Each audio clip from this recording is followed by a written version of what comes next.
আমার ছোট্ট ছোট্ট ছাত্রছাত্রীরা, আশা করি তোমরা সবাই ভালো আছো। প্রতিদিনের পড়াশোনা নিয়ে আবার হাজির হয়েছি। আজ আমরা পঞ্চম শ্রেণীর উইংসের 56 পেজ থেকে 70 পেজে যা যা আছে সমস্ত কিছু দেখে নেব। আর পরিবেশের 49 পাতা থেকে 60 পাতা পর্যন্ত সমস্ত পড়া ভালো করে বুঝে নেব। এর আগে যা যা পড়ানো হয়েছে সমস্ত কিছু লিঙ্ক ডিসক্রিপশানে কিংবা প্লে লিস্টে পেয়ে থাকবে। তোমাদের যদি দরকার থাকে তোমরা দেখতে পাবো। আর আজকে ভিডিওটা ভালো লাগলে লাইক কমেন্ট শেয়ার করবে। চ্যানেল যদি নতুন এসে থাকো চ্যানেলটা সাবস্ক্রাইব করে পাশে থাকা বেল আইকনটা বাজিয়ে দেবে, যাতে আমার তৈরি পরবর্তী ভিডিওগুলো সবার আগে তোমার কাছে পৌঁছায়। চলো আজকে পড়া শুরু করি। প্রথমে আমরা দেখে নেবো উইংস, তারপর দেখবো পরিবেশ। লেসন 4 এক্সপেক্টেড লার্নিং আউটকামস, এটা তোমরা পড়লে কী কী শিখতে পারবে সেটা লেখা রয়েছে। তারপরে দেখো লেটস রিড, চলো পড়ি। একটা চিড়িয়াখানার ছবি রয়েছে আর একটা গল্প রয়েছে। গল্পটা আমরা পড়বো, বাংলা মানেটা বোঝার চেষ্টা করব। দেখো কি বলেছে, Moumita studies in class 5। Moumita পঞ্চম শ্রেণীতে পড়ে। Her teacher has given a task to write a paragraph on their visit to zoo in Kolkata. তার শিক্ষক মহাশয় তাকে একটা বাড়ির কাজ দিয়েছেন, যে কলকাতা চিড়িয়াখানা বেড়াতে যাওয়ার জন্য একটা রচনা লিখতে বলেছেন। Here follows what Moumita wrote down from her memory. Moumita তার স্মৃতিশক্তি থেকে কী কী লিখেছিল সেটা এখানে বর্ণনা করা হলো। চলো আমরা পড়ে নিই। দেখো, last Sunday I went to Kolkata zoo with some of my classmates and 4 teacher. তার মানে গত রবিবার আমি কলকাতা চিড়িয়াখানা গিয়েছিলাম আমার কিছু সহপাঠী আর 4 জন শিক্ষকের সঙ্গে। We entered the zoo at about 10 AM and started to move around the zoo in a group. আমরা প্রায় সকাল 10টা নাগাদ ওই চিড়িয়াখানায় ঢুকেছিলাম এবং সবাই মিলে দলবদ্ধভাবে ঘুরতে শুরু করেছিলাম। An elephant stampede all of a sudden puzzled us and we were quite astonished to see 4 elephants in chains. হঠাৎ করে একটা হাতির ডাক আমাদের সবাইকে হতভম্ব করে দিয়েছিল, আর আমরা অবাক হয়ে দেখেছিলাম যে চারটে হাতি একটা চেনের দিয়ে বাঁধা আছে। In the cage we saw wild lions and lioness with their cubs. খাঁচার মধ্যে আমরা বন্য সিংহগুলোকে আর তাদের সিংহীকে দেখেছিলাম, আর সিংহের বাচ্চাগুলোকেও দেখেছিলাম। দ্য লায়ন্স ওয়ার স্লিপিং, সিংহগুলো কিন্তু ঘুমোচ্ছিল। কিন্তু দ্য টাইগার্স ওয়ার রোডিং অ্যান্ড শোয়িং দেয়ার টেন্থ। আচ্ছা, কি বলেছে এখানে, বাঘগুলো সেখানে গর্জন করছিল আর তাদের ছেদকদন্ত দেখাচ্ছিল। Most attractive were the birds of different species, সব থেকে আকর্ষণীয় ছিল বিভিন্ন প্রজাতির পাখিগুলি। They were singing on the branches and flying here and there, তারা গাছের শাখায় গাইছিল এবং এখানে ওখানে উড়ে বেড়াচ্ছিল। The rhinos were moving wildly and the hippos were opening their huge mouth, গন্ডারগুলো বন্যভাবে ঘুরে বেড়াচ্ছিল আর জলহস্তিগুলো তাদের বিরাট মুখগুলি খুলছিল। At about 2 PM we had our lunch there and again we moved here and there. 2টোর সময় আমরা সেখানে দুপুরে খাবার খেয়েছিলাম, আবার এদিক ওদিক ঘুরতে শুরু করেছিলাম। There we saw many snakes different size, বিভিন্ন আকারের আমরা সেখানে সাপ দেখেছিলাম। Our teachers explained which were venomous, আমাদের শিক্ষকরা বলেছিলেন কোনটি বিষাক্ত সাপ। And which were non venomous, মানে আর কোনটি বিষহীন সাপ, আমাদের শিক্ষক সেটা বলেছিলেন। We returned home in the evening by bus, আমরা বাসে করে সন্ধ্যাবেলায় বাড়ি ফিরেছিলাম। This educational tour enriched us a lot, এই শিক্ষামূলক ভ্রমণ আমাদের অনেক বেশি সমৃদ্ধ করে তুলেছিল। দেখো, গোটা গল্পটা পড়িয়ে দিলাম আর বাংলা মানেগুলোও বলে দিলাম, আশা করি বুঝতে কোনো সমস্যা নেই। এরপর আমরা পরের পাতা দিয়ে এগিয়ে যাবো, দেখবো পরের পাতা কী রয়েছে। এখানে অ্যাক্টিভিটি 1 আছে। দেখো কি প্রশ্ন, who went to Kolkata zoo last Sunday, গত রবিবার কলকাতা চিড়িয়াখানা কে গিয়েছিল? Moumita with some of her classmate and 4 teacher. ঠিক আছে, এটা আমরা এখান থেকে পেলাম। মৌমিতা তার কয়েকজন সহপাঠী আর 4 জন শিক্ষক মিলে সেখানে গিয়েছিলেন। What puzzle the students in zoo, তাহলে কি হতভম্ব করেছিল? An elephant stumbles all of a sudden puzzle the students. ঠিক আছে, এটা আমরা প্যাসেজ থেকে পেলাম। What did the teacher explain about the snakes, teacher explain which were venomous and which were non venomous snakes, কোনটি বিষাক্ত সাপ আর কোনটি বিষাক্ত সাপ নয় সেটা সম্পর্কে আমাদের শিক্ষক মশাই বলেছিলেন। তারপরে দেখো অ্যাক্টিভিটি 2 এ কী আছে? Complete the following sentence with the information from the text. এই যে শূন্যস্থান পূরণ দিচ্ছে, মৌমিতা রোট অ্যাবাউট, মৌমিতা কী লিখেছিল? A paragraph on their visit to zoo in Kolkata, Kolkata চিড়িয়াখানা ভ্রমণ সম্পর্কে একটা রচনা লিখেছিল। Most attractive were the birds of different species, সবথেকে আকর্ষণীয় কোনটা ছিল? বিভিন্ন প্রজাতির পাখিগুলি।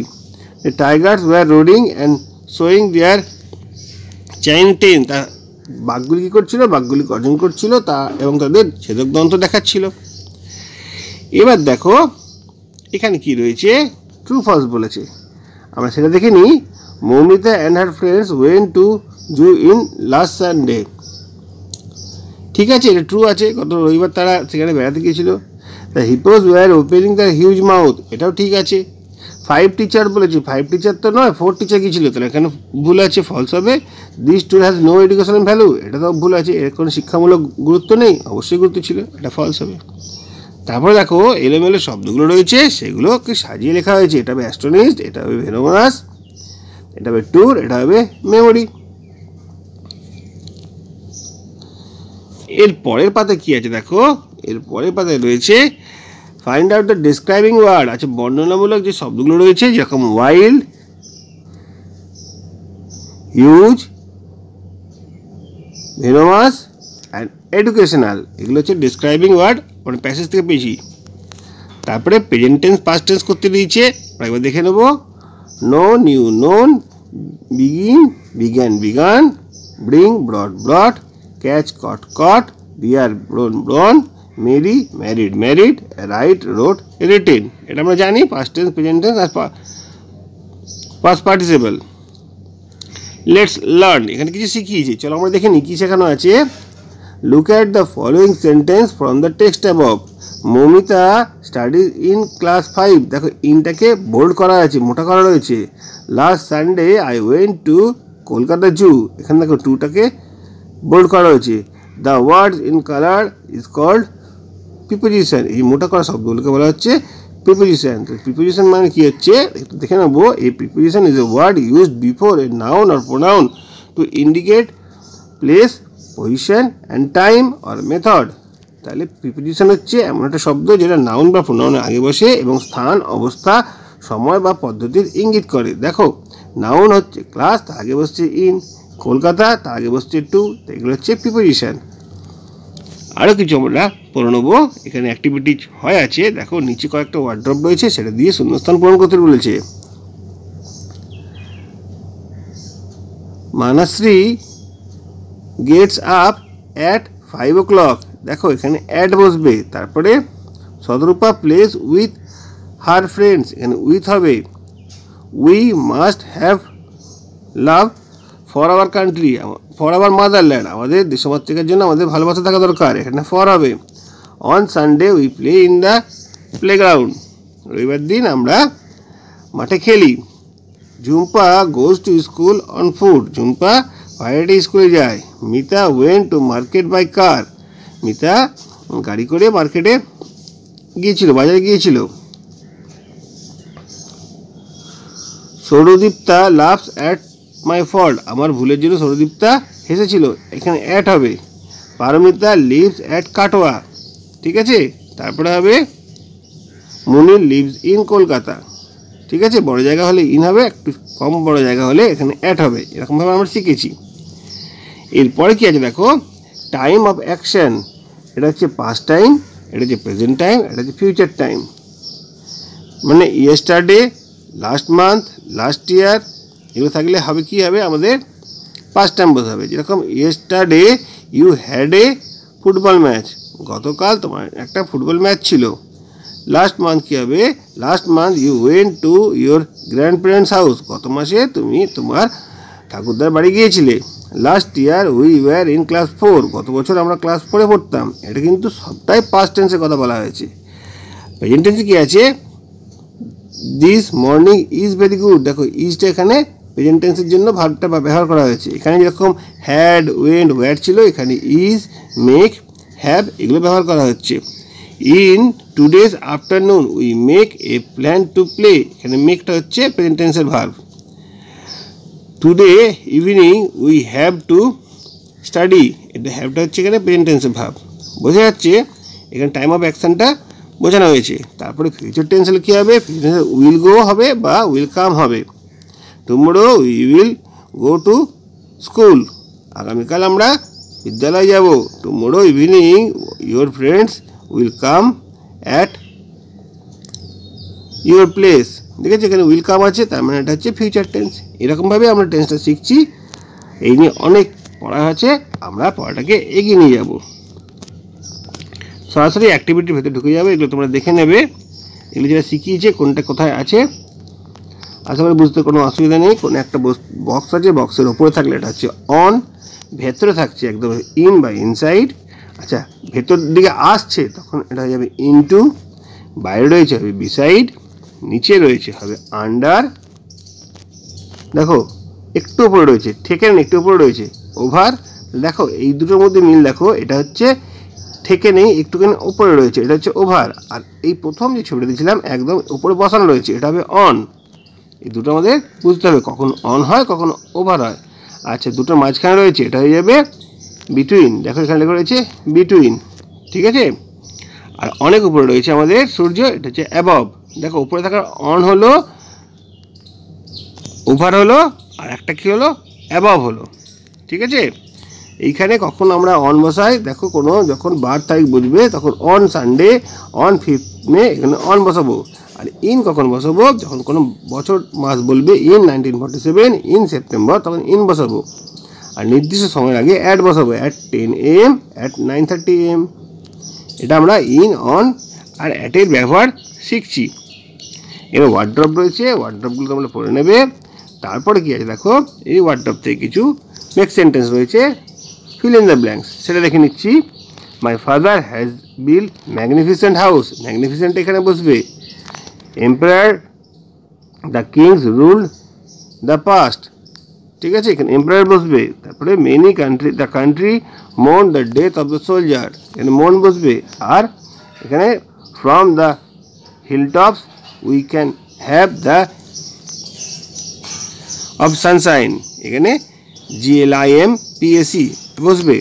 তারপরে মেক্স সেন্টেন্স রয়েছে, মেক্স সেন্টেন্সগুলো পরপর করে দিলাম, তোমরা নিজে ইচ্ছা মতো করতে পারো বা এখান থেকে কোনো আইডিয়া দেখে নিতে পারো। অ্যাক্টিভিটি 9-এ কী আছে? অ্যাক্টিভিটি 9-এ রয়েছে তোমাদের অ্যাপ্রোপ্রিয়েট ওয়ার্ড বসাতে হবে। এখানে ফোনেটিক ওয়ার্ডস মানে একই রকম সাউন্ড, যেরকম tell, bell, fell, right, tight, might, meeting, eating, sitting. দেখো একই রকম, এটাকে রাইমিং ওয়ার্ড বলা হচ্ছে।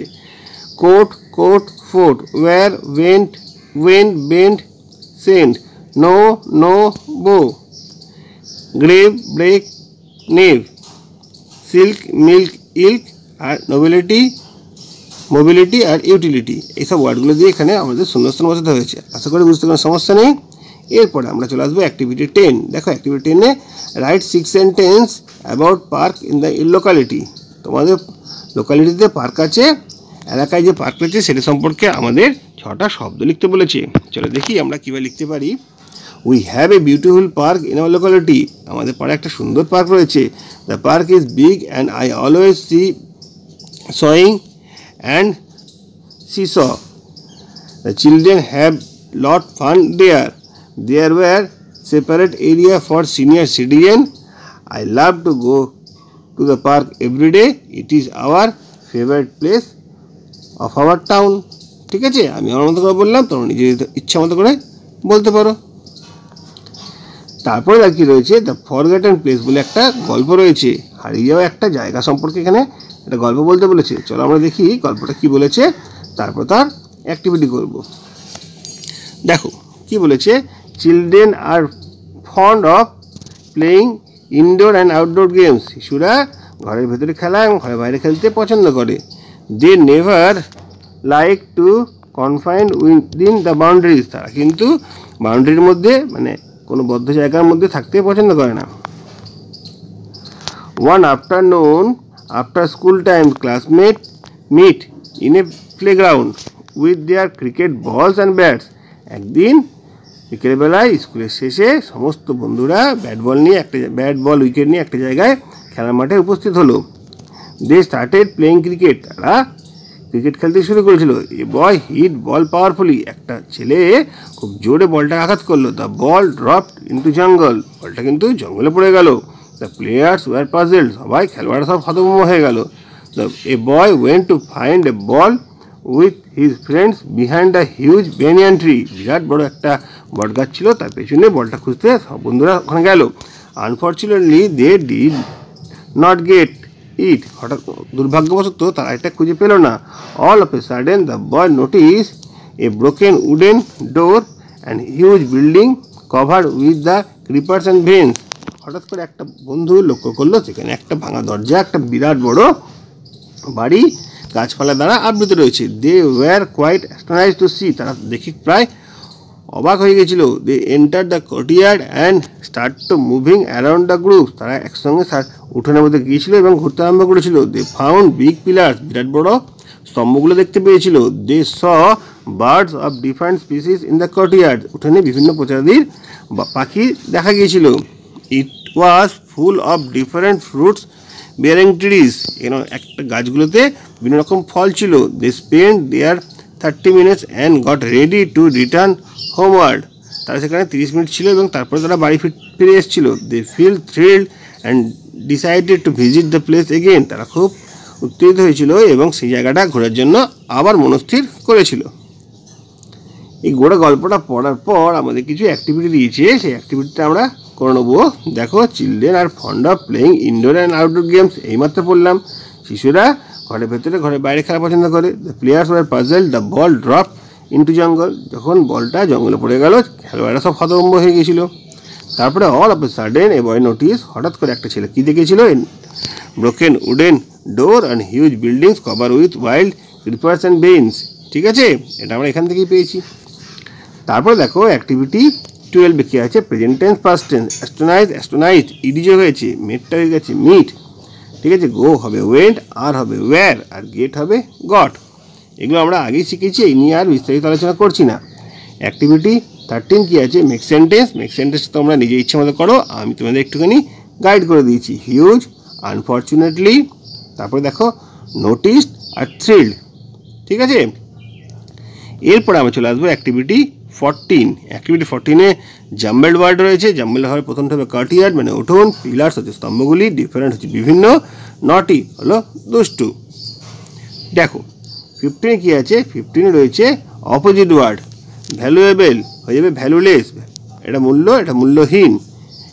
অ্যানসিয়েন্ট মানে প্রাচীন, মডার্ন মানে হচ্ছে আধুনিক, ইমেজিনারি মানে কল্পনা, রিয়েল মানে হচ্ছে বাস্তব, এন্টায়ার মানে সম্পূর্ণ, পার্টলি মানে আংশিক, থ্রিল্ড উত্তেজিত, বোরিং মানে একঘেয়ে, ডিসাইডেড মানে মনস্থ করা, আর আনডিসাইডেড মানে অনমনস্থ করা। আনফর্চুনেটলি মানে দুর্ভাগ্যবশত, আর ফর্চুনেটলি মানে সৌভাগ্যবশত। হেভি মানে ভারী, লাইট মানে হচ্ছে হালকা। ঠিক আছে, এরপরে কী আছে দেখো, আমাদের পড়ার একদম শেষ প্রান্তে আমরা চলে এসেছি। একটা অপোজিট অ্যাপ্রোপ্রিয়েট প্রিপোজিশন দিয়ে আমাদের শূন্যস্থান পূরণ করতে বলেছে। Reba was astonished to see that, এখানে টু বসবে, দেখে অবাক হয়ে গিয়েছিল Reba. All of a sudden we met him in front of our school, আমরা তার স্কুলের সামনে হঠাৎ করে তার সঙ্গে দেখা হয়েছিল। The bag is full of fruits and vegetable, এখানে অফ হবে। All of the friends meet in a park, একটা পার্কের মধ্যে তারা বন্ধুরা দেখা করেছিল। এভাবেই আমরা অ্যাক্টিভিটিটা করলাম অ্যাপ্রোপ্রিয়েট প্রিপোজিশনের সাহায্যে।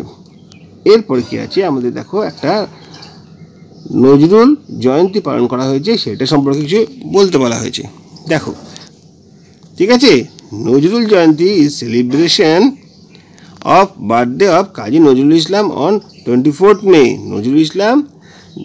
কাজী নজরুল ইসলামের জন্মদিন 24শে মে হিসেবে আমরা পালন করে থাকি। We celebrated the program at our school, স্কুলে সেই প্রোগ্রামটা আমরা অনুষ্ঠিত করেছিলাম। We all put garlands and on his photograph, তার ছবিতে আমরা সবাই মালা দিয়েছিলাম, গার্ল্যান্ডস মানে মালা। Many students sang Nazrulgeeti. বহু ছাত্র সেখানে নজরুলগীতি গেয়েছিল। I recite a poem of Kazi Nazrul ইসলাম। কাজী নজরুল ইসলামের একটি কবিতা আমি আবৃত্তি করেছিলাম। The teachers gave lectures about the life of him. শিক্ষকরা তার জীবন সম্পর্কে এখানে আলোচনা করেছিল, বক্তব্য রেখেছিল। দেখো, এইভাবেই গোটা অ্যাক্টিভিটি আমরা শেষ করছি। আশা করি তোমাদের খুব কাজে লাগবে। 49 পাতা খুলে দেখতে পাবে লেখা রয়েছে কে বন্য কে পোষা। স্কুল থেকে ফেরার পথে পালিত শব্দটা নিয়ে কথা শুরু হলো। তপন বলল, যে পশুদের মানুষ থাকার জায়গা দেয়, খেতে দেয়, তারাই পালিত পশু। সেই রকম পালিত পাখিও হয়। সোনাই বলল, মানুষ তাদের শিকারী প্রাণীর থেকে বাঁচায়, অসুখ হলে চিকিৎসা করায়। তাহমিনা বলল, মানুষ নিজেদের দরকারে ওদের পালন করে। গরু দুধ দেয়, হাঁস মুরগি ডিম মাংস দেয়, তা ঠিক, তবে ভালোবাসাও আছে। টিয়ার কথা ধরো, টিয়ার কি ডিম মাংস কিছু খায়? তাও তো আমরা পুষি। পরদিন স্কুলে কথা উঠলো। দিদিমণি বলল, আগে বলো, টিয়া কি পালিত? হাঁস আর টিয়া কি একইভাবে থাকে? সোনাই বলল, টিয়াকে শুধু ভালোবেসে পুষি আমরা, দেখতে সুন্দর তো, তাই হয়তো টিয়ার বেশি আদর। বেশ, ধরো তুমি হাঁসকে সন্ধেবেলায় ডাক দাওনি, ওরা কি জল ছেড়ে ঘরে আসবে? সে তো মাঝে মাঝে হয়, জল থেকে ডাকতে যেতে দেরি হয়, ওরা নিজেরাই চলে আসে। আর টিয়ার বেলায় সন্ধেবেলায় হাঁসদের ছেড়ে দিচ্ছ, সকালবেলা হাঁসদের ছেড়ে দিচ্ছ, তেমনি টিয়াকেও খাঁচা থেকে ছেড়ে দিলে সে কি সন্ধ্যায় ফিরে আসে কিনা দেখো। সোনাই কিছু বলার আগে রফিক বলল, না দিদি, ফিরবে না। চাচা একটা টিয়া পুষেছিল, একদিন খেতে দিতে খাঁচার দরজা লাগায়নি, উড়ে গেছে, আর ফেরেনি। আসলে ও নিজের ইচ্ছায় খাঁচায় ছিল না, ও পোষ মানতে চায় না, বন্য হয়েই থাকতে চায়। তপন বলল, কিন্তু টিয়া কি করে বন্য হবে? কাউকে তো কামড়ায় না, কোনো ক্ষতি করে না। অন্য বন্য পশু অকারণে ক্ষতি করে না, নিজেদের খাবার জোগাড় করে, বাধা পেলে সাধ্যমতো লড়াই করে, ঝড় বৃষ্টি থেকে বাঁচতে থাকার জায়গা চায়, তা কেড়ে নিলে রাগ করে, পারলে লড়াই করে, কামড়ে দেয়। তাদের ক্ষতি করতে গেলে তবেই তারা আক্রমণ করে। তাহলে কোনো পাখি পোষা যাবে না। কারো যদি পাখি ভালো লাগে, তুমি পাখিকে খেতে দেবে, খাবার দেবে, গাছের ডালে ঝুলিয়ে দেবে, তারা যখন খুশি সে খেয়ে যাবে, তাকে তখন দেখবে। সোনাই বলল, টিয়া যদি বন্য হয় তাহলে আমরা অনেক বন্যপ্রাণী দেখি। ঠিকই, মাঝে মাঝে দেখো, যেমন হাতি, বাঘ, ভাল্লুক, এরা তো বন্যপ্রাণী বটেই। জঙ্গলে যারা থাকে শুধু তারাই বন্য তা নয়, যেরকম সাপ, বেজি, কাক, চড়াই সবাই বন্য।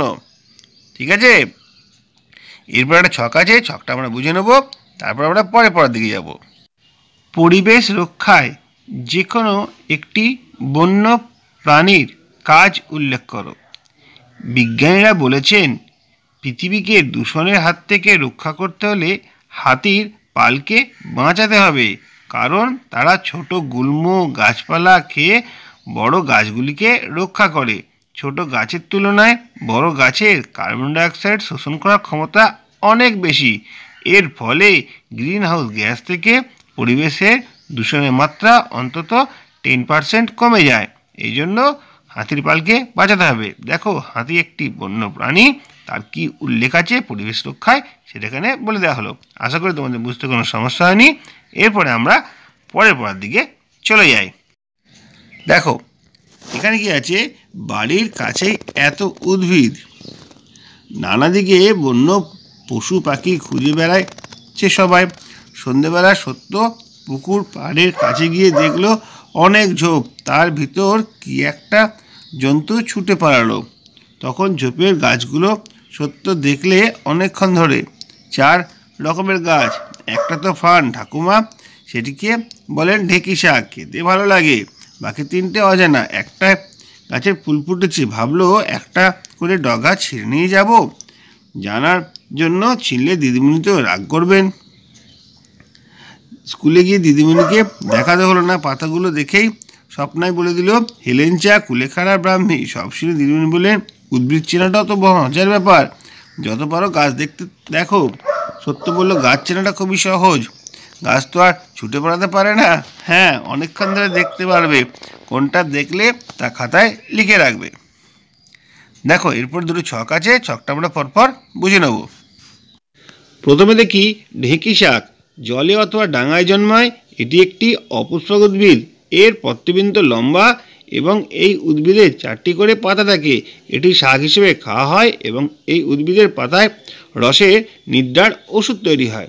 হেলেঞ্চা, এটি একটি জলজ বিদ্যুৎ জাতীয় সপুষ্পক উদ্ভিদ। ডিসেম্বর ও মার্চ মাসে এদের ফুল ফোটে। ফুলগুলি হলুদ বর্ণের হয়। এদের পাতার রস কৃমিনাশক হিসেবে ব্যবহৃত হয়।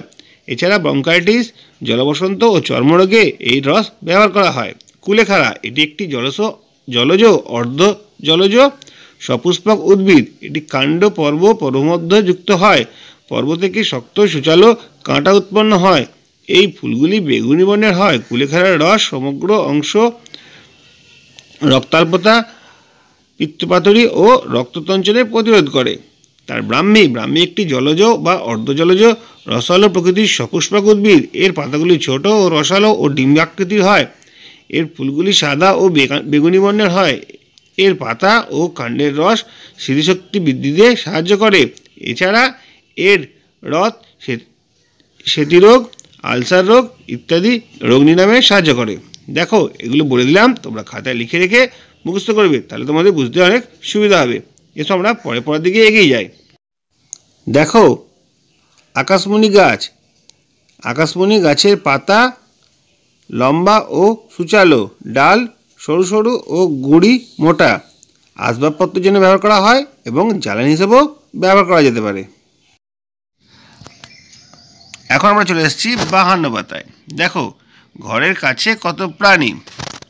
উদ্ভিদ আর প্রাণী দুটোই দেখছে সবাই। খাতায় উদ্ভিদের নাম লিখছে, পশু পাখিদের নাম লিখছে, তাদের ছবি আঁকছে, কোন তারিখে কোনটা দেখছে তাও লিখে রাখছে। রুমা একদিন বলল একটা প্রাণী দেখলো, বড় মাপের হুলু বেড়ালের মতো, রং কালো আর মুখটা কুকুরের মতো সরু, লম্বা লেজটা লম্বাটা লোমস। পরদিন দিদিমণিকে জানতে চাইলে ওটার নাম কি। দিদিমণি বললেন ওটা গন্ধ গোকুল, ভাম বেরোলো বলে। আমিনা বলল ওটা তো বন্য পশু, কিন্তু পিঁপড়ে আমরা পুষি না, তবু তো তারা ঘর বাড়িতে থাকে। কিন্তু ওরা পোষা নয়, পোষ মানেনি, ওরাও বন্য। সুদাম বলল কেন্ন, মশা, ওই আরশোলা বাড়িতে থাকতে চায়, তাহলে আবার আসে, তবুও ওরা কেন বন্য? রফিক বলল টিকটিকি, গিরগিটি, মাকড়সা এরাও তো একই রকম। মদন বলল গিরগিটি মাকড়সা ঝোপঝাড়ও থাকে। অলিভিয়া বলল ইঁদুর ছুঁচোড়াও বুনো, ওরা বাড়িতে আসে খাবারের খোঁজে, মানুষ দেখলেই পালায়। স্বপ্না বলল টিকটিকিও পালায়, আর টিকটিকিও বুনো, পোষা যায় না। কত রকমের প্রাণী তোমরা চেনো, শুনিয়ে আমাদের আনন্দ হচ্ছে। দয়াল বলে দিদি আমি 10-12 রকমের সাপও চিনি। সে তো খুব ভালো কথা, তুমি নানা রকম সাপের ছবি আঁকবে, সবাইকে চেনাবে, ওরা লিখবে কোনটার কী নাম। গণেশ বলল ওরে বাবা, সাপ দেখলেই তো ছুট দেবো, শুনেছি সাপের ছোবল খেলেই মৃত্যু। দয়াল বলল মোটেই না, বেশিরভাগ সাপের কামড়ে মানুষ মরে না, তাছাড়া অকারণে সাপেরা কামড়ায়ও না। আমরা ওদের ভয় পেয়ে মারি, তখন ওরা ভয় পেয়ে কামড়ায়। সেটা ঠিক, সাপও বুনো, কোনো সাপই কিন্তু পোষা নয়। দেখো তারপর একটা ছক আছে, এই ছকটা আমরা পূরণ করে নেব। বাড়িতে পোষা প্রাণী হচ্ছে কুকুর, বেড়াল, গরু, ছাগল, হাঁস, মুরগি, পায়রা ইত্যাদি। বাড়িতে আসা বন্যপ্রাণী হচ্ছে মোষ, শুয়োর, হাতি, ঘোড়া ইত্যাদি। আর ঝোপ জঙ্গলে বন্যপ্রাণী হচ্ছে সাপ, শেয়াল, বেজি, গিরগিটি, ঘুঘু, হরিণ, বাঘ, সিংহ, ভালুক, নেকড়ে, গন্ডার ইত্যাদি। এটা আমি বললাম, তোমরা ভালো করে দেখে নেবে, প্রয়োজন পড়লে আরও কিছুর সঙ্গে সংযোজন করতে পারো।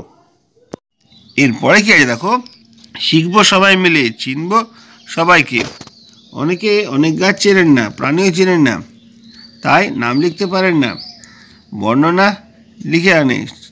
স্বপ্না, দয়াল, ফিরোজ এবং আরও কেউ কেউ অনেক নাম বলে দেয়, দিদিমণি বলে দেন, যে যতটা পারে দেখে আসে বলে লিখে আনে। রিনা বলল প্রাণীরা নানা রকমের, কেন্নর পা গুঁড়ে শেষ করা যায় না, কিছুর আমার পা নেই। মিতা বলল সাপের গায়ে লোম নেই, ওদের গা চকচক করে, আর সাপের গা ভর্তি আঁশ। রিনা বলল শুয়োপোকার গা ভর্তি শুয়ো, গায়ে লাগলে খুব চুলকানি হয়, ওদের দেখতেও খুব বিচ্ছিরি। মিতা বলল, প্রজাপতির গায়ে দুটো ডানা, কি সুন্দর দেখতে। ওই শুঁয়োপোকায় পরে প্রজাপতি হয়? মিতা বিশ্বাস করলো না। তা আবার হয় নাকি? শুঁয়োপোকা যাবে কোথায়? দিদিমণি বললেন, নিনাট কিন্তু ঠিকই বলেছে। অনেক দিন ধরে শুঁয়োপোকা লক্ষ্য করলে তোমরা বুঝতে পারবে। আমরা শুধু ডাঙার প্রাণীদের কথাই বলছি। জলের মাছ, ব্যাঙগুলো তো আছে ঠিকই। জলে যে হরেক রকমের মাছ আছে, ব্যাঙ আছে, আরও অনেক রকম প্রাণী আছে। তোমরা জলের প্রাণীদেরও দেখো, তাদের শরীরের বৈশিষ্ট্যগুলো বোঝার চেষ্টা করো, তাদের স্বভাব নিয়ে আলোচনা করো। এরপর দেখো একটা ছক আছে, ছকটা আমরা সহজেই পূরণ করে নেব। প্রাণীদের নাম, কি খায়, কোথায় থাকে, আর অন্যান্য বৈশিষ্ট্য। যেমন চিতাবাঘ মাংস খায়, জঙ্গলে থাকে, দ্রুত চলে। ঈগল ও বাজ সাপ খায়, জঙ্গলে থাকে, শিকারি পাখি। কচ্ছপ উদ্ভিদ ও প্রাণী খায়, জলে ও কাদে থাকে, ধীরে ধীরে চলে। পেঁচা ও বাদুড় কীটপতঙ্গ ফলমূল খায়, গাছের ডাল, গুহা, ভাঙা বাড়িতে থাকে, এরা নিশাচর প্রাণী। আর চিল মাংস খায়, জঙ্গলে থাকে, দ্রুত চলে এবং শিকারি পাখি। ডলফিন এক ধরনের মাছ, সমুদ্রে থাকে আর খুব নিরীহ ধরনের প্রাণী। চলো, এগুলো তোমাদের বুঝিয়ে দেওয়া হলো। এর পরের দিকে আমরা এগিয়ে যাব। আশা করি তোমাদের বুঝতে কোনো সমস্যা হচ্ছে না। যদি সমস্যা হয় আমাকে অবশ্যই কমেন্ট বক্সে কমেন্ট করে জানাবে। আর ভিডিওটা ভালো লাগলে অবশ্যই লাইক, কমেন্ট, শেয়ার করবে। ঠিক আছে? তারপরে আছে কে মেরুদণ্ডী, কে অমেরুদণ্ডী। এটা আমরা পরের দিন পড়ব। এতক্ষণ পর্যন্ত যেটা পড়লাম, যেটা বুঝলাম, সেখান থেকে বেশ কিছু প্রশ্ন উত্তর আছে। চলো এবার সেগুলো নিয়ে আমরা সংক্ষেপে আলোচনা করে নিই। সঠিক উত্তরটি নির্বাচন করো। প্রথম প্রশ্ন, গন্ধককুলের মুখটা দেখতে ইঁদুরের মতো, কুকুরের মতো, পেঁচার মতো না শিয়ালের মতো? উত্তর হবে শিয়ালের মতো। পরের প্রশ্ন, কেঁচোর পায়ের সংখ্যা কটি? 1টি, 100টি, একটিও না, না 4টি? সঠিক উত্তর হবে একটিও না। তারপরে প্রশ্ন, দেওয়াল বেয়ে দ্রুত চলাচল করে কেন্ন, শামুক, টিকটিকি না বাঘ? উত্তর হবে টিকটিকি। লোম, আঁশ কিছুই থাকে না যে প্রাণী, তার নাম হলো ব্যাঙ, মাছ, সাপ না মানুষ? সঠিক উত্তর হবে ব্যাঙ। তারপরে শূন্যস্থান পূরণ করো। গন্ধককুলের আর এক নাম ড্যাশ। কেন্ন, মশা, পিঁপড়েরা ড্যাশ প্রাণী। সাপেরা আমাদের ড্যাশ পেয়ে কামড়ায়। সাপের গা ড্যাশ দ্বারা ঢাকা থাকে। ট্যাংরার কাঁটাগুলি এক ধরনের ড্যাশ। দেখো, প্রথম প্রশ্নের উত্তরটা হবে ভামবেড়াল, তারপরটার উত্তর হবে বন্য। সাপের আমাদের কি পেয়ে কামড়ায়? সাপের আমাদের ভয় পেয়ে কামড়ায়। 4 নম্বরটা, সাপের গা শুষ্ক আঁশ দ্বারা ঢাকা থাকে। তারপরটা, ট্যাংরার কাঁটাগুলি এক ধরনের পাখনা। ঠিক আছে? এরপরে আমরা শিখব সত্য ও মিথ্যা নির্ণয় করো। শুঁয়োপোকাগুলি পরে প্রজাপতি হয়, এটি সত্য। সাপে ছোবল খেলে মৃত্যু হয়, এটা ঠিক নয়। শুঁয়োপোকাগুলি ও প্রজাপতি একই প্রাণীর ভিন্ন রূপ, এটা সত্য। গলদা চিংড়ি এক ধরনের মাছ, এটা কিন্তু মিথ্যে। ব্যাঙের বাচ্চা হলো ব্যাঙাচি, এটা সত্য। এরপরে আমরা নিচের প্রশ্নগুলির উত্তর দাও। কিছু প্রশ্নোত্তর নিয়ে আলোচনা করব। ফার্ন কি? উত্তর হবে এক ধরনের উন্নত মানের অপুষ্পক উদ্ভিদ। ঢেঁকি শাক, শুষ্নি শাক উদ্ভিদ জাতীয় হলো এই উদাহরণ। তারপরে জলাভূমির ধারে বেড়ে ওঠে এমন ঔষধি গুণযুক্ত 2টি গাছের নাম হলো হেলেঞ্চা আর কুলেখাড়া। তারপরে প্রশ্ন, গাছ চেনা সহজ কেন? উত্তরটা এমন হবে, গাছপালা এক জায়গায় স্থির থাকে, তাই এর বিভিন্ন অংশ অনেকক্ষণ ধরে দেখে নিয়ে সহজেই চেনা যায়। পরের প্রশ্ন, গন্ধককুল কি? হুলো বেড়ালের মতো দেখতে, গায়ের রং কালো, কুকুরের মতো সরু মুখ এবং লম্বা ল্যাজ বিশিষ্ট যে প্রাণীগুলি ঝোপ জঙ্গলের মধ্যে বাস করে, সেই প্রাণীগুলিকে ভামবেড়াল বা গন্ধককুল বলে। এরপরে প্রশ্ন, ইঁদুর টিকটিকি পোষা জীব নয় কেন? ইঁদুর টিকটিকি খাবারের খোঁজে বাড়িতে আসে, এরা বাড়িতে বসবাস করে কিন্তু কখনো পোষ মানে না, তাই এরা বন্য জীব, পোষা জীব নয়। ও 54 পাতার নিচের দিকে আছে কে মেরুদণ্ডী, কে অমেরুদণ্ডী। দিদি আর জেঠিমা দিনুদের হোচনা পুকুর থেকে জল ছেঁকে মাছ ধরছেন। দিনু জলের প্রাণী দেখতে গেল, মৌরলা, পুঁটি আর ট্যাংরা মাছ উঠল। তাছাড়া ছোট চিংড়ি, একটা গলদা চিংড়িও উঠল। গেরি শামুক, ছোট বড় আরও 2-3 রকম শামুক উঠল, কয়েকটা ব্যাঙাচি আরও কত রকমের পোকা। দিনু বলল, জেঠিমা, জলে এত রকম পোকা থাকে, এগুলোর কি নাম? জেঠিমা অবাক হলেন, বললেন, জলের পোকার নাম? সবার নাম থাকে নাকি? আর এত রকম বলছিস? পরদিন পুকুরে বড় জাল ফেলা হবে, সেদিন দেখবে আরও কত রকম পোকা। জলের পোকার কি আর শেষ আছে? স্কুলে এসে দিনু এসব কথা বলল। মিতা বলল, রুই মাছের গা আঁশ ঢাকা থাকে, কিন্তু ট্যাংরার আঁশ নেই। রিনা বলল, ট্যাংরার কাঁটা আছে, রুইয়ের কাঁটা নেই, আছে পাখনা। ট্যাংরার কাঁটাগুলো এক ধরনের পাখনাই, রুইয়ের 7টা পাখনা, কাঁটা আর পাখনা মিলে ট্যাংরারও 7টা। পঙ্কজ বলল, রুই মাছের ভিতরে ট্যাংরার চেয়ে কাঁটা বেশি। রঞ্জন বলল, মাছের ভিতরে কাঁটা কি আমাদের হাড়ের মতো? রিনা বলল, তা তো বটেই, দুটোরই মাথা থেকে লেজ পর্যন্ত একটা কাঁটা আছে, ওটাকে মেরুদণ্ড বলে। যাদের ওই রকম একটা হাড় আছে তাদের বলে মেরুদণ্ডী প্রাণী। আমাদেরও তো আছে, তাহলে মানুষ কি মেরুদণ্ডী প্রাণী? নিশ্চয়, আরও অনেক প্রাণী মেরুদণ্ডী। মেরুদণ্ড নেই এমন প্রাণীও আছে। চিংড়ি মাছের তো আর কোনো কাঁটা নেই, ঠিক চিংড়ির কাঁটা নেই। চিংড়ি অবশ্য মাছ নয়, চিংড়ি একটা অমেরুদণ্ডী প্রাণী। অন্য পোকাগুলোরও মেরুদণ্ড নেই, শামুকের মেরুদণ্ড নেই, কেঁচো প্রজাপতিরও মেরুদণ্ড নেই। তারপরে দেখো একটা ছক রয়েছে, মেরুদণ্ডী প্রাণীদের নাম, অমেরুদণ্ডী প্রাণীদের নাম। 2 রকম প্রাণীদের মধ্যে কি কি পার্থক্য দেখা যায়, চলো সেটা আমরা ভালো করে একটুখানি বুঝে নিই। প্রথমে দেখব মেরুদণ্ডী প্রাণীদের নাম কি। মাছ, ব্যাঙ, সাপ, গিরগিটি, পাখি, মানুষ, কুকুর, গরু, বিড়াল, গাধা, উট ইত্যাদি। আর অমেরুদণ্ডী প্রাণীদের নাম হচ্ছে কেঁচো, কেন্ন, শামুক, আরশোলা, প্রজাপতি, মৌমাছি, ঋষভমত, ঘাসফড়িং, কাঁকড়া, চিংড়ি, এইগুলো। 2 রকম পার্থক্য কী আছে বলো তো? 2 রকম প্রাণীর মধ্যে পার্থক্য কী আছে সেটা একবার দেখে নিই। মেরুদণ্ডী প্রাণী যেমন মাছ সাঁতার কেটে জলে চলাফেরা করে। অমেরুদণ্ডী প্রাণী যেমন আপেল, শামুক হামাগুড়ি দিয়ে হেঁটে যায়। মেরুদণ্ডী প্রাণী যেমন ব্যাঙ লাফিয়ে চলাফেরা করতে পারে। অমেরুদণ্ডী প্রাণী যেমন কাঁকড়া পায়ের সাহায্যে দ্রুত চলাফেরা করতে পারে। মেরুদণ্ডী প্রাণী যেমন হচ্ছে মানুষ, কুকুর, বিড়াল প্রভৃতি যথাক্রমে 2 পা 4 পায়ের উপর ভর দিয়ে চলাফেরা করতে পারে। অন্যদিকে প্রজাপতি, মৌমাছি ডানার সাহায্যে উড়ে বেড়ায়। তারপরে 4 নম্বর কি আছে, গরু, ছাগল ইত্যাদি মেরুদণ্ডী প্রাণী 2 পা ও খুঁড়ির ওপর ভর দিয়ে চলাফেরা করতে পারে, দৌড়াতে পারে। অন্যদিকে আরশোলা ও নামক অমেরুদণ্ডী প্রাণী 3 জোড়া পা আর 2 জোড়া ডানার সাহায্যে হাঁটতে বা উঠতে পারে। দেখো গোটা ছকটা কীরকমভাবে করতে হবে তোমাদের সামনে আলোচনা করে দিলাম, আশা করি বুঝতে পেরেছ। তা চলো পড়াটা একটুখানি এগিয়ে নিয়ে যাওয়া যাক। 56 পাতা কী আছে, চীনা গাছের আচরণ।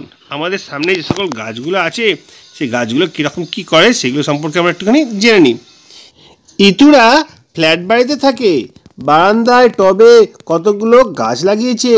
ছুটিতে দেশের বাড়ি যাবে, গাছগুলো রোদে শুকিয়ে যেতে পারে, তাই ইতু টবগুলো ঘরের ভিতরে ঢুকিয়ে দিল। ফিরে এসে দেখলো সব টবের গাছই জানলার দিকে হেলে পড়েছে। ইতু ভালো করে দেখলো জানলার একটা জায়গায় ভাঙা আছে, সেখান দিয়ে দুপুরে রোদ ঢোকে। স্বপনদের করলা গাছগুলো 2-3টে করে পাতা হয়েছে। ওর বাবা চেরা বাঁশ আর কঞ্চি দিয়ে মাচা করে দিলেন। স্বপন ভাবলো, এ তো লতানো গাছ, মাচায় উঠবে কি করে? তাই ও রোজ গাছটাকে দেখতে লাগলো। কয়েকদিন পরে গাছটায় গা থেকে সবুজ সুতোর মতো বেরোলো। কয়েকদিন পরে সেটা একটা বাঁশকে জড়িয়ে ধরলো। গাছটা যত বড় হতে থাকলো তত গা থেকে ওই রকম সবুজ সুতো বেরোতে লাগলো। বাঁশটাকে জড়িয়ে ধরে গাছটা মাচায় উঠতে লাগলো। স্বপন স্কুলে ব্যাপারটা বলল। সোনাই বলল, তুই এতদিনে দেখলি লাউ, কুমড়ো, লতা ওইভাবে মাচায় ওঠে? দিদিমণি বললেন, সুতোর মতো ওটাও একটা পাতা, ওকে বলে আকর্ষ। অনেক লতানো গাছের আকর্ষ হয়। মাচায় ওঠার জন্য আকর্ষ তৈরি করে, তাই না? ঠিক বলেছ, লতানো গাছ খাড়া হয়ে দাঁড়াতে পারে না, পাশে শক্ত কিছু ধরে দাঁড়াতে চায়, তাই আকর্ষে বের হয়। লতানো গাছ ছাড়া কোনো গাছ এমন করে না, আকর্ষে বের করে না, তবে দরকার মতো অন্য উপায় নেয়। নাসরিন বলল, বট গাছটায় ঝুড়ি নামায়। ইতু বলল, বটের চারপাশের ডাল, মোটা ডালগুলোর ভারে ভেঙে যেতে পারে, সেগুলোর ভর দেওয়ার জন্য কিছু চাই, তাই ঝুড়ি নামায়, তাই না? ঠিক বলেছ, এটা একটা বটগাছের বিশেষ আচরণ। দেখো তারপরে কি আছে, তারপরে আমাদের একটা ছক দিয়েছে, গাছের নাম, লতানো, শক্ত গুঁড়ি, বিশেষ আচরণ, আর কেন এই আচরণ। এটা আমরা ভালো করে ছকটা যদি বুঝতে পারি তাহলে পড়াটা সার্থক হবে। চলো ছকটা আমরা দেখে নিই। আগে বুঝবো গাছের নাম। কি কি গাছ আছে বলো তো? দেবদারু গাছ আছে, অশ্বত্থ গাছ আছে, লজ্জাবতী লতা গাছ আছে, আর কলসপত্রী, অপরাজিতা। আমরা এই 5টা গাছের সম্পর্কে একটু জেনে নেব।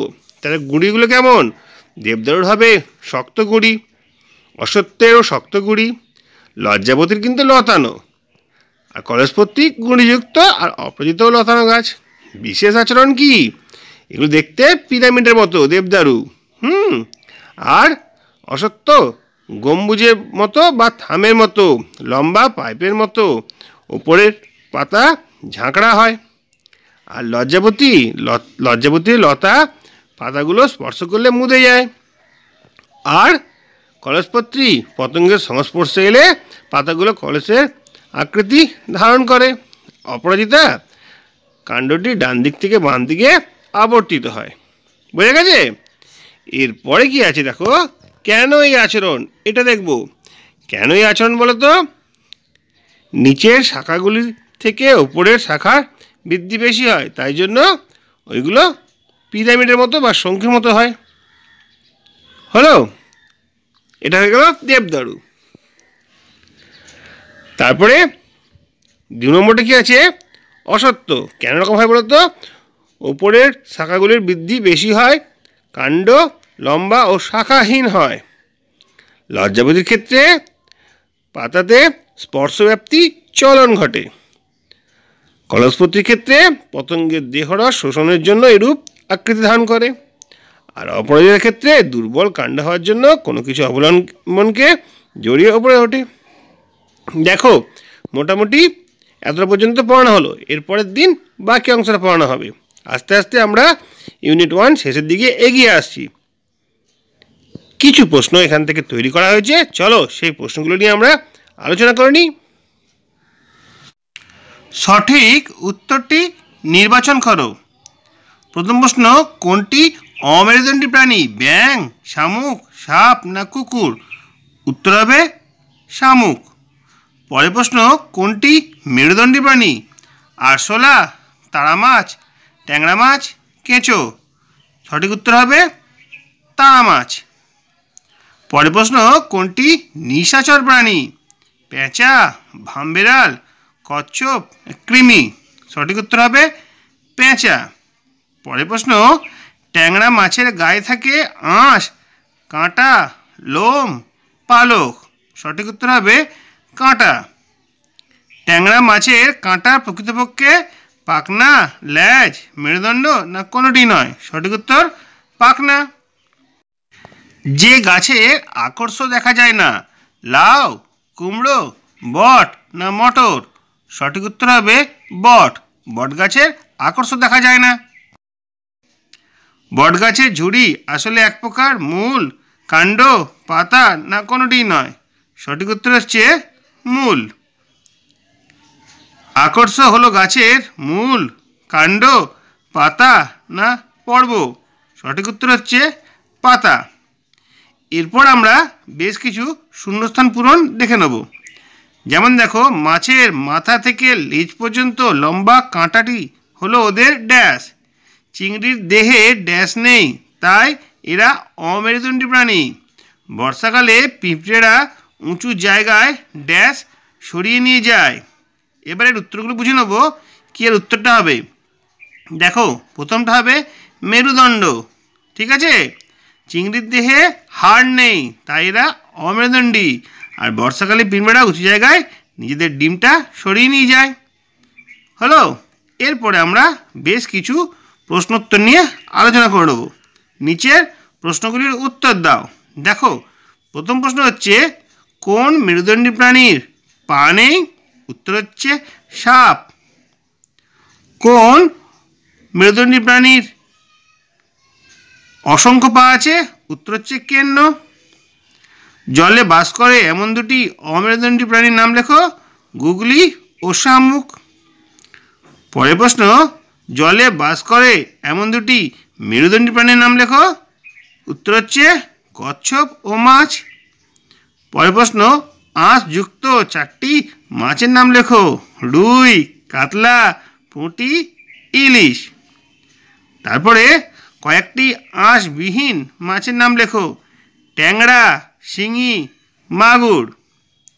এরপরের প্রশ্ন, এমন দুটি মাছের নাম লেখো যাদের দেহের বাইরে শক্ত কাঁটা আছে। উত্তর হচ্ছে ট্যাংরা মাছ ও শিঙি মাছ। কয়েকটি লতানো গাছ বা আকর্ষযুক্ত গাছের নাম লেখো। উত্তর হবে লাউ, কুমড়ো, করলা, মটরশুঁটি। মেরুদণ্ডী প্রাণী আর অমেরুদণ্ডী প্রাণী কাকে বলে? যে সকল প্রাণীর দেহে মেরুদণ্ড আছে তাদের মেরুদণ্ডী প্রাণী বলে, যেমন মাছ, ব্যাঙ। আর যাদের মেরুদণ্ড নেই তাদের অমেরুদণ্ডী প্রাণী বলে, যেমন হচ্ছে কেন্ন, শামুক। আকর্ষ কি? দেখো এর উত্তরটি কেমন হবে। লতানো গাছ বা সোজা দাঁড়াতে অক্ষম এমন বিরুৎ গাছপালার কাণ্ড বা পাতা রূপান্তরিত হয়ে সবুজ রঙের সুতোর মতো পেঁচানো বা স্ট্রিংয়ের মতো অঙ্গ পাশে কোনো কিছু অবলম্বন করে জড়িয়ে ধরতে উপরে উঠতে সাহায্য করে, তাকে বলা হচ্ছে আকর্ষ। উদাহরণ হচ্ছে লাউ গাছ, মটর গাছ। এই সকল গাছে স্প্রিংয়ের মতো অংশ দেখা যায় সবুজ রঙের, সেটাকেই আকর্ষ বলা হয়। পরের প্রশ্ন, বট গাছের ঝুড়ি প্রকৃতপক্ষে কী? এর একটি কাজ উল্লেখ করো। বট গাছ বৃক্ষজাতীয় উদ্ভিদ। এর মোটা ডালপালা বা শাখা পোশাকা অর্থাৎ কাণ্ড পর্ব থেকে এক ধরনের অস্থায়ী মূল বের হয়ে মাটি স্পর্শ করে। এটি আসলে বটগাছের ঝুড়ি। বটগাছের ঝুড়ি মূল বা স্তম্ভমূল গোটা মোটা ডালপালাগুলির ভার বহন করতে সাহায্য করে। দেখো এখনো পর্যন্ত প্রশ্নগুলো পড়িয়ে দেওয়া হলো। আধচেনা প্রাণীর আচার আচরণ। ছিপ দিয়ে মাছ ধরেন মিশর কাকু। অনেক আজ সঙ্গে গেল। অনেক একটা ছোট ছিপে পুঁটি মাছ ধরেছে। হঠাৎ একটা জায়গায় জল নড়ে উঠল। কাকু দেখতে গেলেন, ফিরে এসে একটা ছোট পুঁটি নিলেন। মাঝারি ছিপের বড়শিতে তাকে বেঁধালেন। অনেক বলল, এ কি, মাছ নষ্ট করছো কেন? কাকু কিছু বললেন না। ছিপ নিয়ে ফিরে গেলেন আগের জায়গায়। পুঁটিটা জলে ফেলে নাড়তে লাগলেন। একটু পরে জলে খুব শব্দ। আধ মিনিট পর কুকুর ছিপে একটা শোল মাছ। ফিরে এসে বললেন, এরা শিকারি মাছ। শোল, শাল, চ্যাং, ল্যাটা নড়তে থাকা মাছ দেখলেই খাবে। অনেক স্কুলে এসে এসব কথা বলল। দিদিমণি বললেন, মাছ হলো তোমাদের আধচেনা প্রাণী। একজন এক একটা মাছের বিষয়ে বলো। নিজেরা আলোচনা করলে সবার ধারণা ভালো হবে। মাখন বলল, শুধু মাছ, সাপ, ব্যাঙ, বাদুড়, কাঁকড়া, প্রজাপতিও আধচেনা। দয়াল বলল, সাপের নাম শুনলেই তো সবাই ভয় পায়। নানা রকম সাপের কামড়ের দাগ কেমন দেখতে তাই কজন জানে। এবার সবাই জেনে নেবে। তারপর প্রাণীদের বৈশিষ্ট্য শুনলেই বুঝতে পারবে কোন প্রাণী সম্পর্কে বলা হচ্ছে। দেখো এখানে একটা ছক রয়েছে। ছকটা কীভাবে পূরণ করতে হবে এসব আমরা একটুখানি জেনে নিই। প্রথমে বলছে খোলস ছাড়া প্রাণী। কে? মৌমাছি, প্রজাপতি হতে পারে। গর্তে থাকে ইঁদুর, সাপ হতে পারে। আচ্ছা, বুকে হেঁটে বেড়ানো প্রাণী গিরগিটি হতে পারে। আর সুন্দর ল্যাজওয়ালা প্রাণী র্যাটল সাপ হতে পারে। এবার এদের কিছু আচার আচরণ সম্পর্কে জেনে নিই। প্রজাপতি বা মৌমাছি কীরকম? মৌমাছি মধু তৈরি করে, ফুলের পরাগ মিলনে সাহায্য করে। আর প্রজাপতিও ফুলের পরাগ মিলনে সাহায্য করে। ইঁদুর বাড়ির আনাচে কানাচে থাকে, ফসল ধ্বংস করে। সাপ ইঁদুরকে ধরে খায় আর ভয় পেলে মানুষকে কামড়ায়। এরপরে দেখো বুকে হাঁটা প্রাণী হচ্ছে গিরগিটি, পোকামাকড় খায়, রং বদলাতে পারে। আর একটাল সাপ চলার সময় লেজের ঝাপটে ঝুমঝুম শব্দ করে। দেখো এইভাবেই ছকটা আমরা পূরণ করতে পারলাম। আশা করি কারো বুঝতে সমস্যা নেই। যদি সমস্যা থেকে আমাকে কমেন্ট বক্সে কমেন্ট করে জানাতে পারো।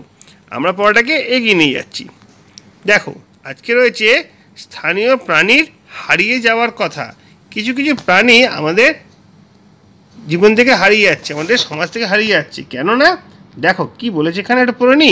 মিনার কাকুর সঙ্গে অনেক বাজারে গেল, মাছ চিনবে। বাজারে অনেক রুই, কাতলা, বাটা, গ্রাসকাপ মাছ আছে। এসব মাছের নাকি চাষ হয়। পুঁটি, মৌলারা, খলসে বেলে কম, এদের চাষ হয় না। শোল, শাল, ল্যাটা, বোয়াল খুব কম। এরা শিকারি মাছ।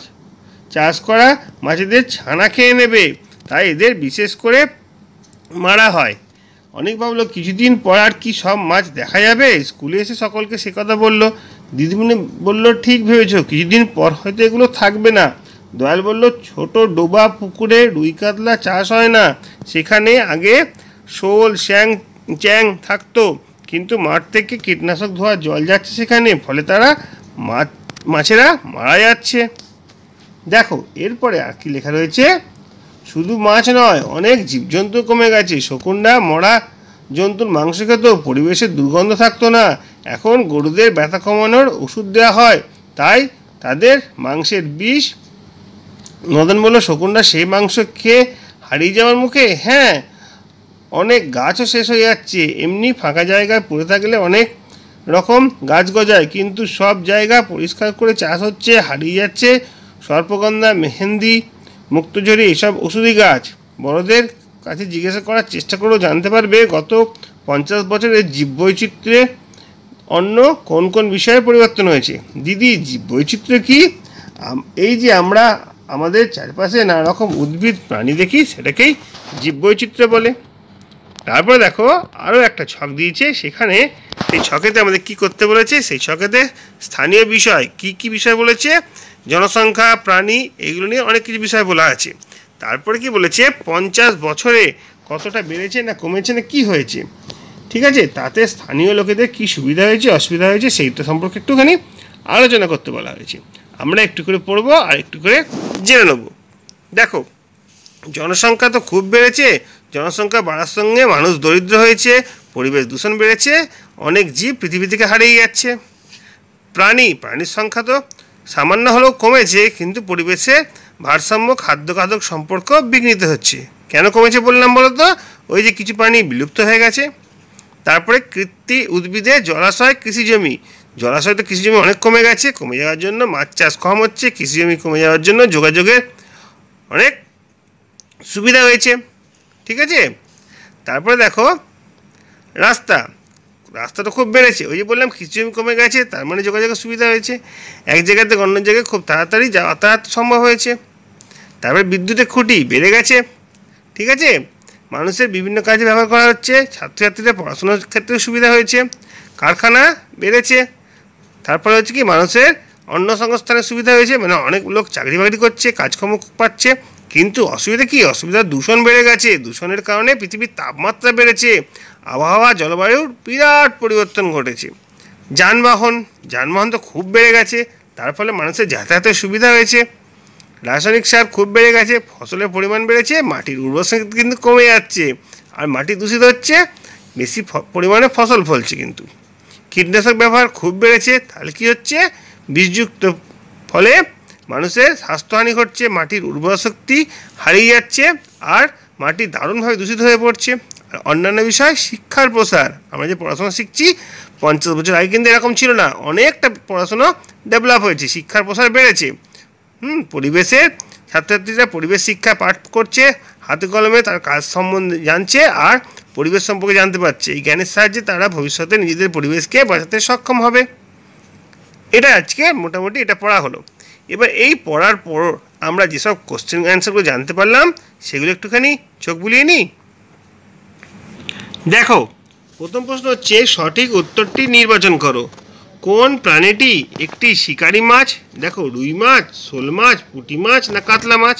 আমরা এইমাত্র বললাম উত্তর হবে শোল মাছ। তারপরে দেখো, কোন মাছ এখন সহজে দেখা যায় না? রুই মাছ, বাটা মাছ, ন্যাদোস মাছ না কাতলা মাছ? উত্তর হবে ন্যাদোস মাছ, এখন সহজে দেখা যায় না। তারপরে কোনটি ওষুধি গাছ নয়? সর্পগন্ধা, পদ্ম, মুক্তঝুরি না কালমেঘ? দেখো, পদ্ম ছাড়া সবকটি কিন্তু ওষুধি গাছ, পদ্মটি ওষুধি গাছ নয়। তারপরে দেখো, কোন ওষুধি গাছ পরিবেশ থেকে হারিয়ে যাচ্ছে? সর্পগন্ধা, মুক্তঝুরি, নিম না হলুদ? উত্তর হচ্ছে মুক্তঝুরি, গাছটি পরিবেশ থেকে হারিয়ে যাচ্ছে। তারপরে দেখো, কোন পাখিটি ক্রমশ পরিবেশ থেকে হারিয়ে যাচ্ছে? কাক, পেঁচা, শালিক না শকুন? উত্তর হচ্ছে শকুন, পরিবেশ থেকে প্রায় হারিয়ে যাচ্ছে। তারপরে শকুনের প্রধান খাদ্য কি? মরা জীবজন্তুর মাংস, দানাশস্য, ঘাস পাতা না সব কিছু? উত্তর হচ্ছে মরা জীবজন্তুর মাংস। তারপরে দেখো, শূন্যস্থান পূরণ করো। কাক ভবিষ্যতের জন্য ড্যাশ লুকিয়ে রাখে? কি উত্তর হবে? কাক ভবিষ্যতের জন্য খাবার লুকিয়ে রাখে। বাড়ির দেওয়ালে চলাচল করে এমন একটি খুব চেনা প্রাণী হলো টিকটিকি। ড্যাশ বৃষ্টির সম্ভাবনা কথা পিঁপড়ে বুঝতে পারে? বৃষ্টির সম্ভাবনার কথা পিঁপড়ে বুঝতে পারে। ঠিক আছে। তারপরে দেখো কি রয়েছে, তারপরে রয়েছে শিকারি মাছ চাষ করা মাছের ড্যাশ খেয়ে নেয়? মাছের ছানাদের খেয়ে নেয়। কীটনাশক থেকে মাঠ থেকে কীটনাশক ধোয়া জল ডোবা পুকুরে যাওয়ায় মাছেরা মারা যাচ্ছে। এখানে শূন্যস্থান কীটনাশক বসবে। আমাদের চারিপাশে নানা রকম ড্যাশ মানে উদ্ভিদ আর প্রাণী দেখে আমাদের জীববৈচিত্র্য। দেখো, এখানে শূন্যস্থান পূরণগুলো বলে দেওয়া হলো। এরপরে বেশ কিছু কোশ্চেন আছে, কোশ্চেন অ্যান্সারগুলো আমরা জেনে নিই। যেমন দেখো, কয়েকটি শক্ত কাঠযুক্ত গাছের নাম লেখো। বট, আম, জাম, নারকেল, শাল। এগুলোর কাঠ খুব শক্ত। তারপরে দুটো শিকারি মাছের নাম লেখো। এইমাত্র পড়লাম শোল মাছ, বোয়াল মাছ। দুটো ছোট আকৃতির মাছের নাম লেখো। পুঁটি মাছ, মোরলা মাছ, রাক্ষসী মাছ, শিকারি বা আঁচ কাদের বলে? রাক্ষসী মাছ বা শিকারি মাছ কাদের বলে? যে সমস্ত মাছ অন্য মাছদের বা প্রাণীদের খেয়ে নেয় তাদের শিকারি মাছ বা রাক্ষসী মাছ বলা হয়, যেমন শোল মাছ। আচ্ছা, এখন কোন কোন মাছের চাষ হয়? এখন রুই, কাতলা, সিলভার কাপ এসব মাছের চাষ হয়। কয়েকটি ওষুধি গাছের নাম বলো। সর্পগন্ধা, মুক্তঝুরি, নিম, হলুদ, কালমেঘ। ঠিক আছে। তারপরে দেখো, পরিবেশে দুর্গন্ধ ছড়াতে বাধা দেয় আর দূষণ রোধ করে এমন দুটি পাখির নাম বলো। কাক, শকুন। আরেকটা প্রশ্ন কি আছে দেখে নি। সর্পগন্ধা গাছ থেকে কি ওষুধ তৈরি হয়? সর্পগন্ধা গাছ থেকে উচ্চ রক্তচাপ কমানোর ওষুধ তৈরি হয়। তারপরে 9 প্রশ্নটা, শিকারি মাছগুলোকে মেরে ফেলা হয় কেন? শিকারি মাছগুলো চাষ করা মাছেদের বাচ্চা বা ডিম খেয়ে নেয়, তাই তাদের মেরে ফেলা হয়। বেশ, এসব আমরা 10 প্রশ্ন দেখে নিই কি আছে। কাকদের দুটি বিশেষ আচরণের উদাহরণ দাও। কী হবে? কাকেরা গৃহস্থের অসাবধানতার সুযোগ নিয়ে প্রায় টুকিটাকি জিনিস, খাবার ছোঁ মেরে তুলে নিয়ে পালিয়ে যায়। আর একটা, এরা ভবিষ্যতের জন্য অতিরিক্ত খাবার লুকিয়ে রাখে। এটা হচ্ছে কাকেদের দুটি আচরণগত বৈশিষ্ট্য। তারপরে কি আছে 11 প্রশ্নটা, দেখো, খাঁচায় থাকা পাখিদের দরজা খুলে দিলে তারা উড়ে যায়, তারা ফিরে আসে কি? উত্তরটা কেমনভাবে লেখা হয়েছে দেখো। খাঁচার দরজা খুলে দিলে পাখিরা যেমন টিয়া, ময়না ইত্যাদি আর ফিরে আসে না। যেগুলো পোষা পাখি সেগুলো কিন্তু আর ফিরে আসে না, কারণ ওরা নিজেদের খাঁচার ইচ্ছায় খাঁচা থাকে না। আমরা তাদের জোর করে তাদের পোষ মানাই। ওরা পোষ মানতে চায় না, ওরা বুনো হয়ে থাকতে চায়, তাই জন্য তারা খাঁচা থেকে পালিয়ে যায়। তারপর দেখো, ডোবা পুকুর থেকে শোল, চ্যাং মাছ কেন হারিয়ে যাচ্ছে? উত্তরটা কী হবে? ডোবা পুকুরের সঙ্গে মাঠের সরাসরি যোগাযোগ থাকে। মাঠে প্রয়োগ করা কীটনাশক ধোয়া জল ডোবা পুকুরের জলের সঙ্গে মেশে, আর শোল, চ্যাং কীটনাশক প্রভাবে মারা যায়। তারপরে দেখো 13 প্রশ্নটা, শকুনের সংখ্যা কমে যাওয়ার কারণ কি? কি লেখা রয়েছে দেখো। শকুন মরা জীবজন্তুর মাংস খেয়ে পরিবেশ পরিচ্ছন্ন রাখে।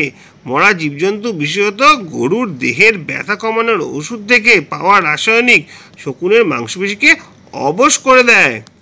বিশেষত তাদের বৃক্ক, কিডনি নষ্ট করে দেয়, ফলে তারা ব্যাপক হারে মারা যায়। তারপরে কি দেখো, আর একটা পয়েন্ট বলা আছে, শকুনদের থাকার জন্য বড় গাছগুলি ব্যাপক হারে কেটে ফেলায় তাদের বাসা বাঁধা ও ডিম পাড়ার অসুবিধা হয়। এটাও তাদের সংখ্যা কমে যাওয়ার অন্যতম কারণ। দেখো, গোটা পড়াটা পড়িয়ে দিলাম, বেশ কিছু প্রশ্ন উত্তর নিয়ে আলোচনা করে নেওয়া হলো। যদি তোমাদের ভালো লাগে অবশ্যই লাইক কমেন্ট শেয়ার করবে। চ্যানেল যদি নতুন এসে থাকো চ্যানেলটা সাবস্ক্রাইব করে পাশে থাকা বেল আইকনটা বাজিয়ে দেবে, যাতে আমার তৈরি পরবর্তী ভিডিওগুলো সবার আগে তোমার কাছে পৌঁছায়। তোমরা প্রত্যেকে ভালো থাকবে।